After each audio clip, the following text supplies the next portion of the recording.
Hello, ഇതേ ഇവർ juice മേടിച്ചിട്ട് വന്നിട്ടുണ്ട് കേട്ടോ. അപ്പോൾ ഈ ജ്യൂസ് ഒന്നും മേടിച്ച് കൊടുക്കാൻ പാടില്ല എന്നറിയാം. പക്ഷെ ആൾക്ക് വീട്ടിൽ അല്ല കടയിലിരുന്ന് ബോറടിച്ചിട്ടേ വീട്ടിലേക്ക് പോകണം എന്ന് പറഞ്ഞിട്ടുള്ള വാശി പിടിക്കുക. അപ്പോൾ നമുക്ക് വീട്ടിലേക്ക് ഇപ്പോൾ കൊണ്ടാക്കാൻ പറ്റിയ സാഹചര്യം അല്ലാത്ത കാരണം കൊണ്ട് ഒരു ജ്യൂസ് മേടിച്ച് കൊടുത്തു. പിന്നെ മിന്നു വരുമ്പോൾ റാവുത്തർ ബിരിയാണി കൊണ്ടുവന്നിട്ടുണ്ടായിരുന്നു കേട്ടോ. വെജാണ്. റാവുത്തർ ബിരിയാണി പോലെ ഉണ്ടാക്കി നോക്കിയതാണ്. പക്ഷെ നല്ല രസമുണ്ട്. മസാല റൈസൊക്കെ ആയിട്ട്. മസാല റൈസൊക്കെ ഇഷ്ടപ്പെടുന്ന ആൾക്കാർക്ക് ഇഷ്ടപ്പെടും കേട്ടോ. അങ്ങനത്തെ ഒരൈറ്റാണ്. അപ്പോൾ അതൊക്കെ തിന്നു. പിന്നെ ഉണ്ണിക്കാണെങ്കിൽ ചോറ് ഇറങ്ങാൻ കുറച്ച് ബുദ്ധിമുട്ടാണ്. ബിരിയാണി ആണെങ്കിൽ പിന്നെയും കുറച്ചും കൂടി ഇറങ്ങും. അങ്ങനെയാണ്.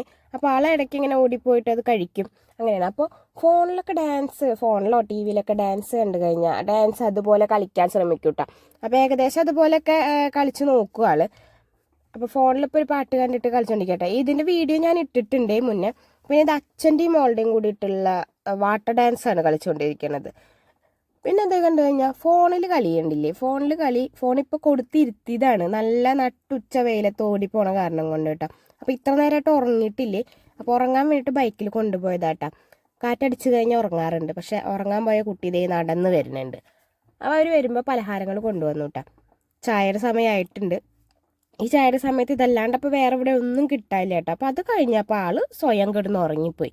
പിന്നെ അമ്മ വന്നിട്ടുണ്ടായിരുന്നു. അമ്മ വരുമ്പോൾ ഇരുമ്പാമ്പുളി കൊടുക്കുന്നുണ്ട് കേട്ടോ. ഇരുമ്പാമ്പുളി എന്നാണ് ഇവിടെയൊക്കെ പറയുക. അച്ചാറിടാനും ഉപ്പിലിടാനും അങ്ങനെയൊക്കെ ആയിട്ട്. പിന്നെ അമ്മയും മിന്നും കൂടി പോയിട്ട്. അപ്പോൾ അത്രയേ ഉള്ളൂ.